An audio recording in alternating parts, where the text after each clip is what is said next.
রাজ্য সরকার কত অমানবিক, প্রশাসন কত নির্মম, মুখ্যমন্ত্রী বা স্কুল সার্ভিস কমিশন কোনো পক্ষ থেকে কিন্তু তারা যোগাযোগ করেনি। তারা আমাদের লাশের উপরে যোগ্যদের তালিকা টাঙিয়ে দেওয়ার দেবে কি না এরকম আমার আশঙ্কা হচ্ছে। যাই হোক, বাংলার মানুষ আমাদের পাশে থাকুন। আপনারা দেখতে পাচ্ছেন যে আমাদের সাথে পুলিশ প্রশাসন কীভাবে অমানবিক হচ্ছে।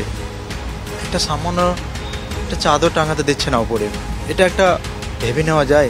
এই রৌদ্রের মধ্যে একটা অনুকূল পরিস্থিতি নাই, এখানটায় বায়ো টয়লেটের ব্যবস্থা করা হয়নি। আমাদেরকে বায়ো টয়লেট করতে হয় এই দূর দূরান্ত থেকে।